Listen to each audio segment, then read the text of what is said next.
So I got a special feature for you here today, and as you can kind of tell, I'm in a pretty much a typical suburban neighborhood, and I'm in Central Florida, so I'm in the Orlando area, and I got a special guest for you today. It's Rob Greenfield. I'm sure a lot of y'all have probably already heard about Rob Greenfield, and Rob has kind of set out to grow his own food and forage his own food for a year, so he's got a pretty epic story here to tell you. He's done a lot with traveling on a bike. I think he's got a bit of a dumpster diving history, all kinds of cool stuff that he's been up to. And I want to feature that for you here today, so let me show you this epic site. Hold tight.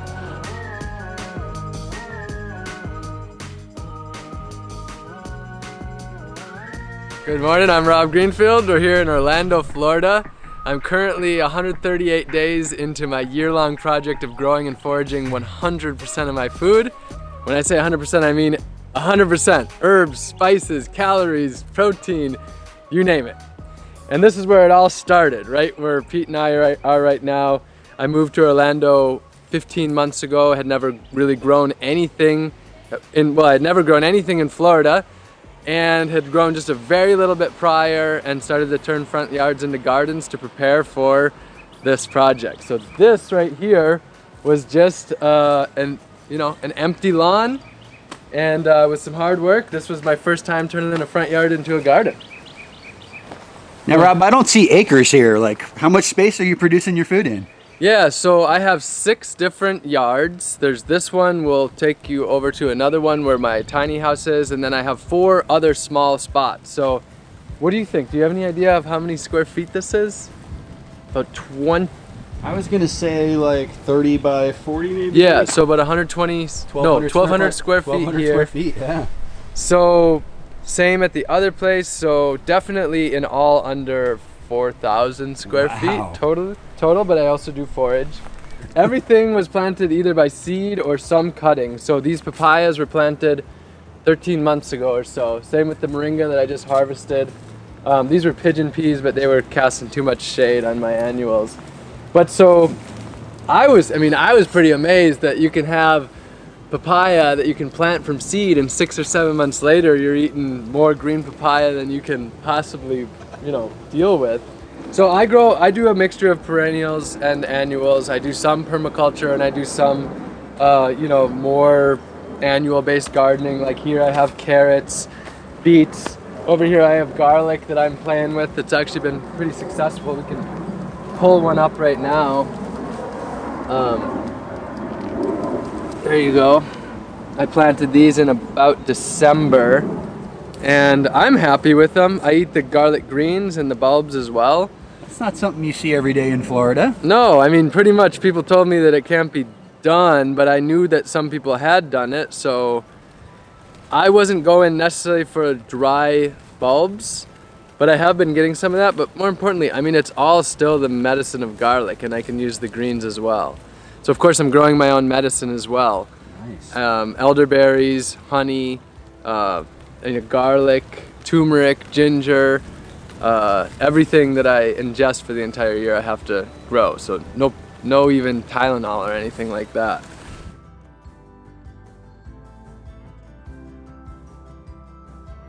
Like, Rob, you didn't go to school for horticulture.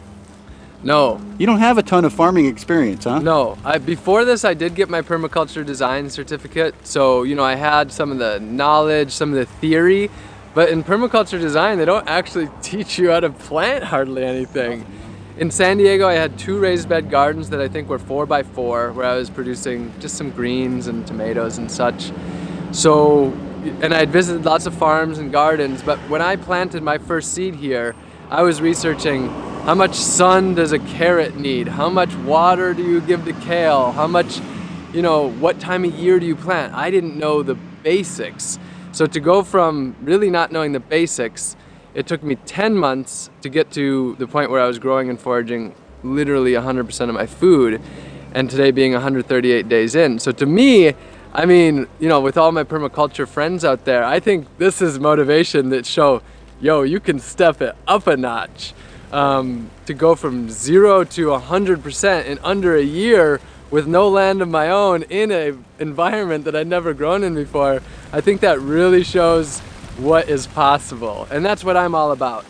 I'm really about taking things to the extreme in hopes to inspire people, show them what's possible, because no one will do something. For the most part, most people aren't going to do something unless they've seen it done. So if I can do 100%, then maybe my friends can do 80%, 50%, even 20% is amazing.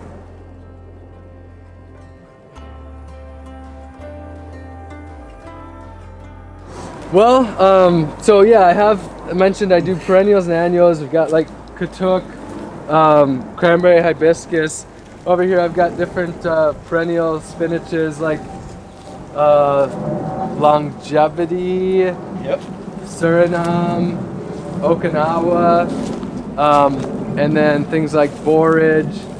Lots of annual greens as well. We got celery here, which I was amazed that celery just keeps on going, and I thought this was some sort of like weak plant, but doing great. Like a champ, huh? Green onions, those made it through last summer, which is nice. Those are about a year old. Cabbage, lots of herbs like cilantro and dill. The old Everglade tomato, which people around here probably know about. I just cut these way back because they were insane, but the little tiny heat tolerant Everglade tomatoes. These guys are overachievers, huh? Yeah. Wow. These add some value to my day. It sounds like the tree trimmers are about to get back to it. Uh-oh. Which is one of the most challenging parts of doing this in the city. It's hard to be peaceful sometimes, You look across the street, those lawns have leaf blowers and lawnmowers and pesticides and all that going into them every day, and you're just surrounded by it. So that's one of the challenges of doing this in the city, is that like a lot of times I'm here and my brain's just being rattled by all the leaf blowers. I was going to ask you that. I mean, obviously this is mostly yards around here. Like, what happened when you did this? Did the neighbors start knocking? Do they ask questions? Has anybody emulated? What have you noticed? Yeah, so far it's been going really well as far as that. I was just over here last night and a guy came over. He had just borrowed a papaya, he said, took a papaya, and then he came back with some food that he had prepared from it and other fruits from his yard. Cool. So dozens of people from the neighborhood have eaten from this garden, and people stop. You can see people are always slowing down and looking at it, stopping eating food. It's basically, the good news is I've been able to produce enough food where I don't have to protect it. Like, this food this is basically a community garden where I tell anybody, just come and eat what you want. There's a few things like beets. I'm a little protective over my beets because I don't have that many and I love them. But for the most part, I tell people, especially with greens, just come and eat, because there's just always so much more than I can possibly deal with. And that's actually one of the challenges of all this, is that there's always so much food to harvest and to process. I mean, it's a never-ending job just dealing with the amount of food that I make. So I put this sign up at all my gardens. So the purpose of me growing and foraging 100% of my food for a year, it's not about one guy and his mission to do that. It's really about inspiring other people. I do 100% with the hopes of inspiring other people to just plant their first tomato plant or basil, maybe to have a little herb garden in their balcony, or turn part of their front yard into a garden. So that's what I'm really trying to do, is take it to the extreme to show people what's possible and inspire them, and give the tools at the same time. So I teach free classes right here. In fact, I have one tomorrow morning to help people grow their own food. I give out free seeds. So far we've sent out 2,000 free seed packs to people across the United States. We're sending out another 1,000. Those are for people that wouldn't otherwise be able to afford or access seeds. So helping thousands of people. We've got community fruit trees. Let me take you to this one right here. So far we've planted 210 community fruit trees. Here's a sign. This is a community tree, really? Yeah. Whoa. So I've planted 43 of these in this neighborhood alone, and 210 in in Orlando. This pomegranate tree is a year old. This one's doing great. Here's a pomegranate on there. And so these fruit trees are strategically planted in places that have easy access right here along the sidewalk, and we've done the church, which we could actually stop by on the way to my house. We planted 24 along the sidewalks at that church. Businesses, schools, wherever people have access to them.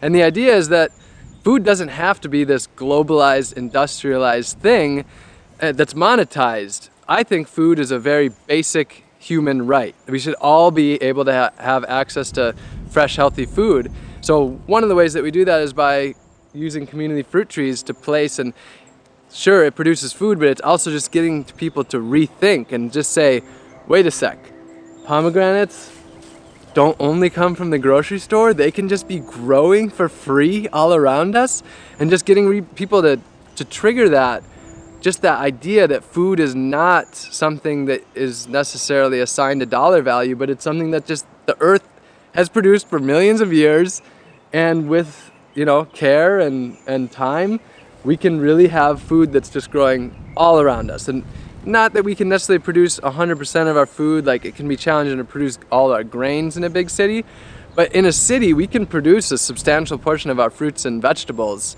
at the very least. So that's what community fruit trees is all about. And as you can see over my left shoulder here, we've got some tree guys working across the street.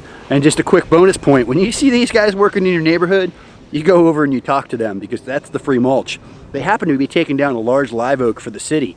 That is like deep prime mulch material. So when these guys are in your area, if you have room in your yard to put this stuff, go talk to them before they take it to the dump. They pay to, they're literally paying to get rid of it. So you're saving them money, you're getting free material. It doesn't really get too much better than that.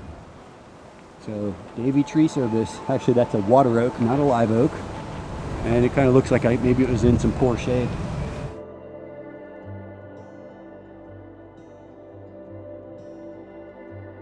Around the side of the house I have rainwater harvesting. I use this, just fill up with buckets and use that for watering fruit trees and such. Yucca is one of my main crops. I planted probably 80 yucca, and with an average of 7 pounds per each, it's a pretty serious amount of food. What's your favorite way to prepare or eat that, Rob? I pretty much just boil it. Boil it? Okay. Yeah, it's just pretty simple. I've been watching all the posts on Facebook lately on the best way to prepare and how long to leave it in the ground. Yeah. Make sure you didn't have a pro tip for us. So. I don't, and in fact I'm dealing with glassy yucca, which is just... Been in the ground too long? Is that what I don't think necessarily it's in the ground too long, because I planted most at the same time. But it's been a pain because nice, soft, fluffy yucca is like, I crave it and I can't stop thinking about it, but glassy yucca, it's like hard to choke it down sometimes. That'll tear you up, yeah. Yeah. Cool, so tell people how easy this stuff is to start, Rob. Well, yucca... How much work did you have to go through to get one of these plants going? Start one for us real quick. Right? Yeah, yucca's crazy. It's literally... Whoa, he's gonna break it. Breaking that off. Taking this. Watch this, guys. Sticking it in the ground. Boom. And now... And that guy will thrive on neglect, huh? Yeah, and different people do it different ways. Some people lay it down flat. Some people stick it in straight. Some people do a 45-degree angle. But whatever way you do it, it'll grow, and this will turn into this. And it's just really amazing how yucca's it's a survival crop. It's a drought-tolerant crop, and if everybody just had a backyard full of yucca, you don't need much space to produce all of your calories with yucca. When I started this project, I had never grown a calorie crop before, and I'm already at a point where I have more calories in the ground than I could ever deal with. I have yucca all over, sweet potatoes, there's yams, and the amazing thing is I've actually found stands of yucca in abandoned lots where you can tell they've just fallen over and then sprouted up and fallen over and sprouted up. So there's actually a stand of yucca where I think there's probably 500 to 1,000 pounds that I can go to if I run out here. So I'm having a hard time putting words to it because it's so incredibly simple, but so incredibly revolutionary compared to the idea of going to the grocery store.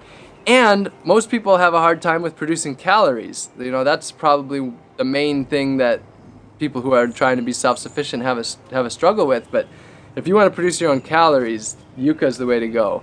Very little water, very little nutrients needed, and just keeps on going.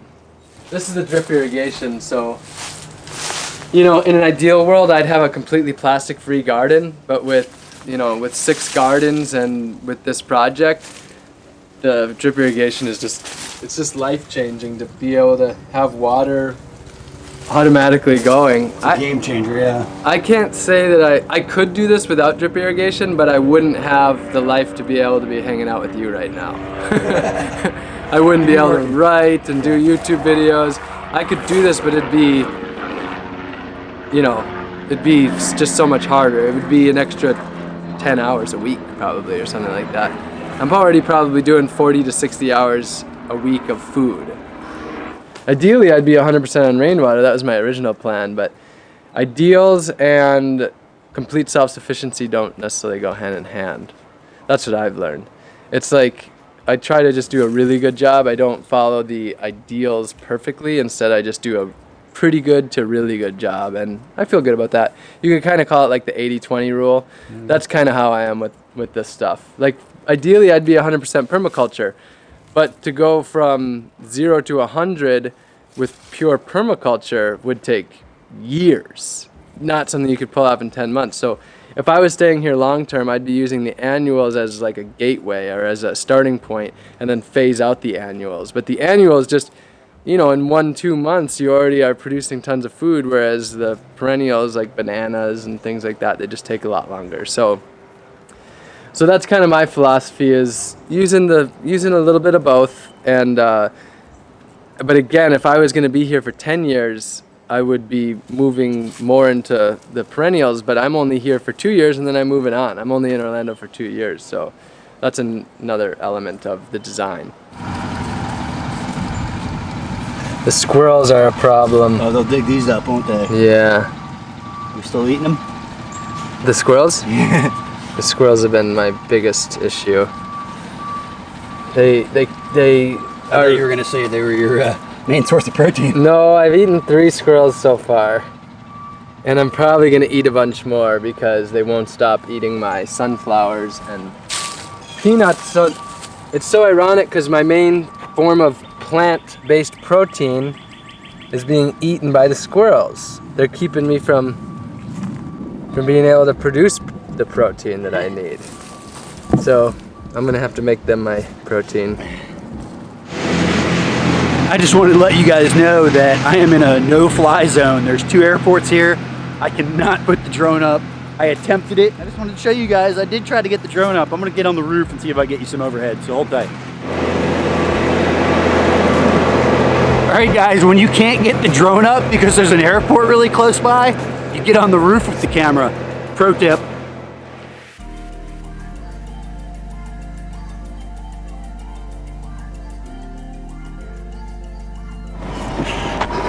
All right guys, oh my God, epic spot, epic story. Rob is definitely an inspiration. Hope he excites y'all as much as he's excited me. I don't know if y'all know this, but Rob lives in a 100 square foot tiny house. We're going there next. Hold tight.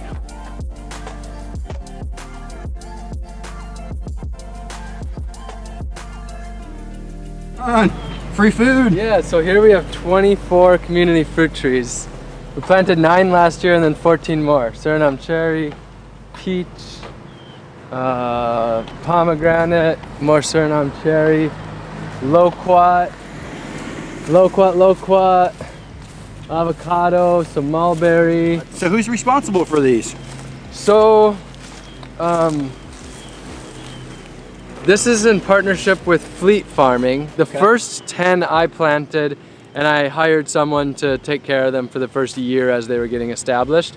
And then the other 15 we planted, I had money from a documentary that I did. I had them donate the money to Fruit Tree Planting Foundation, and then we planted 100 trees. This just like a couple weeks ago, and 15 went here. And then that was also in partnership with Fleet Farming. So Fleet Farming is watering the new ones. Beautiful new growth. And there's probably some mulberries that are a little sad. Oh, okay, I see the mulberries from here. Oh yeah, there's a couple mulberries on there. Now, I couldn't technically eat these mulberries. And the reason being is that this tree we just planted and these mulberries were on there from the nursery. So I didn't grow those mulberries. Oh. Now these mulberries I planted a year ago and there's mulberries on there so I could eat these mulberries. Oh. Does this mean you're gonna gorge for a second? I think so. All right. Oh wow, yeah, they're all over the ground. Darn, people don't know about these mulberries yet. So what's the plan with these trees once they mature? Who gets to eat this? Is this community food then? Yeah. Nice. So these are part of the 200 community fruit trees. And the idea is just to try to get food going freely all around us. Nice. And I've seen it, like a lot of people when they see food that's growing free, that's delicious and nutritious for the first time, and they realize that it doesn't have to come from the grocery store, that can be a pretty revolutionary moment. Yeah. And I've definitely seen that. Oh, here's some juicy ones. You're really getting down, huh? Is this like lunch, Rob? Yeah, I am actually. I'm pretty hungry. Okay. I'm feeling a little. All right, I'm feeling a little bit jealous here. I might have to get a mulberry. Mmm. Dwarf everbearing. Stained fingers. Yeah. So yeah, it's growing food for me. It's like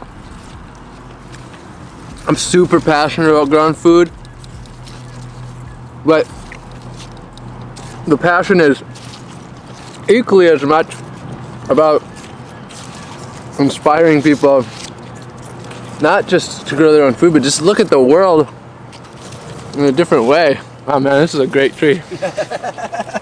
Just to look at the world in a different way. You know, to start to see the world as something to work with rather than against.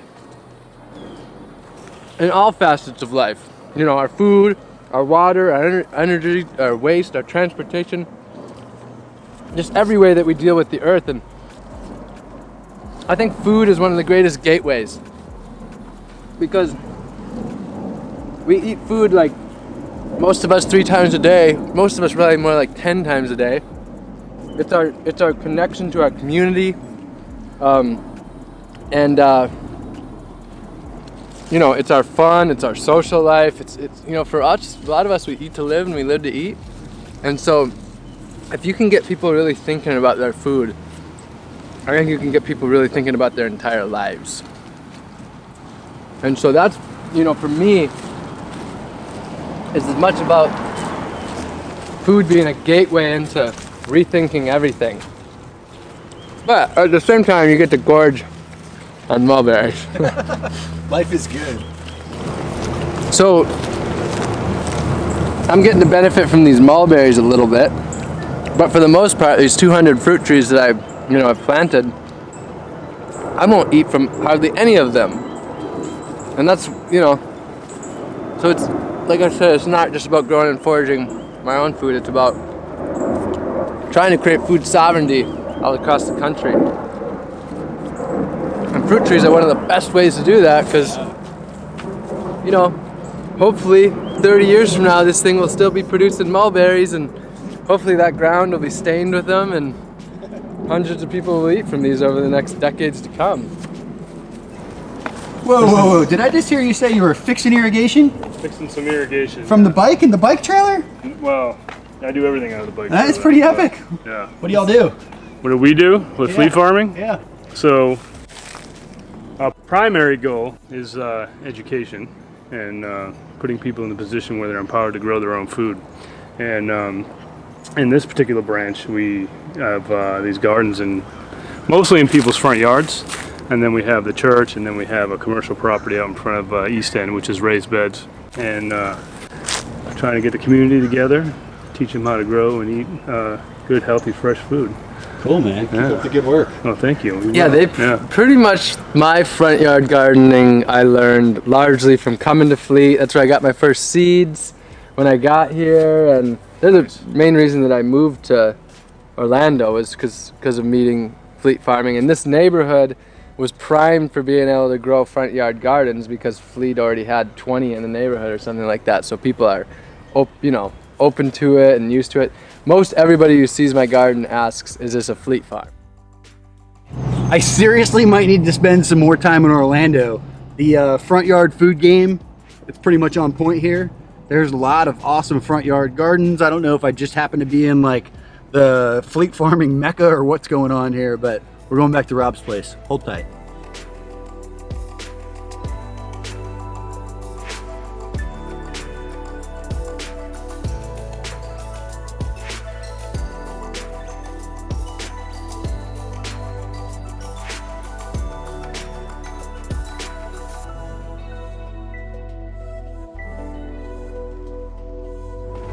So this is my, I would say, second garden.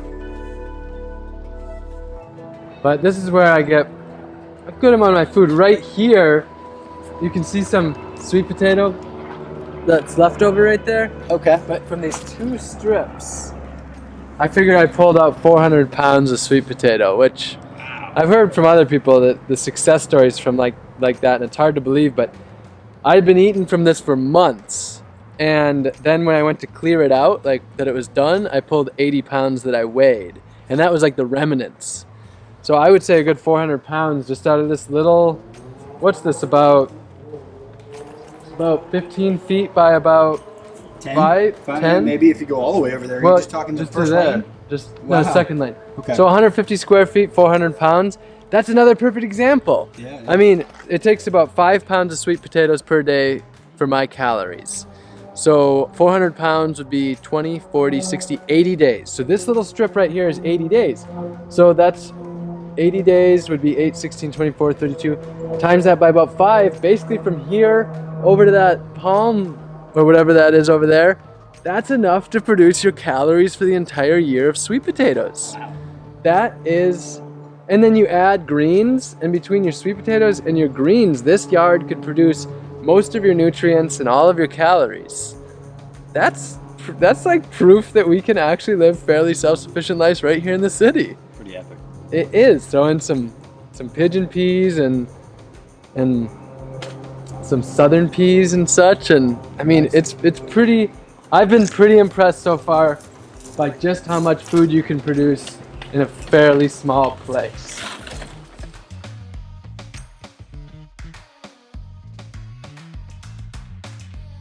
So this is the front yard of my tiny house homestead.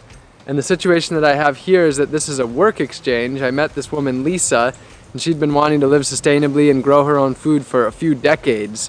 And we talked, and it turned out to be a great match. She had the unused space and really wanted to learn this and do this. And so in exchange for using her backyard, I turned her whole front yard into a garden, built a tiny house, helping her get chickens, you know, kind of achieving all this stuff that she's really wanted to do for a long time. So a year ago, this was just a blank lawn as well. This is the second yard that I turned into a garden. You know, things like pigeon peas. I've got some community fruit trees like mulberry, yucca. This has been one of my more successful yucca spots. I'm getting just big old, nice yucca trees here, and probably 10, 15 pounds of tuber out of some of these ones. Wow. I don't know why these ones are doing better. I did dump a whole bunch of rabbit poop on it, so that could be it. This garden doesn't get as much water. I just haven't watered it as much, so my papaya tree is way smaller here, but finally coming up. These have been so, I mean, pigeon peas are freaking delicious, and they've just been highly productive, and they've been just a blessing. I've probably harvested a few pounds of pigeon peas, which isn't a crazy amount, and probably would only be like $30 at the store or something, but they are they're sustenance food. They're pretty great. So you're loving these, huh? I love the pigeon peas. They taste great. And I've got the system down where you wait until they're basically ready to, where you just basically have to squeeze them and they pop. And when they're that dry, and then I just throw them in a sheet and put it on the ground and just stomp on them, and they all come out, and then I just basically shake it, and then all of these come to the top, and the pigeon peas are on the bottom. So actually I've got it down where it's actually pretty time efficient to harvest. and then I just harvest just like, The whole thing, really? Okay. yeah. Pulling all the dry ones off. I try to wait until it's mostly all dry, like it is right now. Now's a good harvesting time. And do it on a really dry day. But just, yeah, this is the trick that I've learned, is just wait until it's just where you just go like this, and then it just springs. And yeah, they've been great.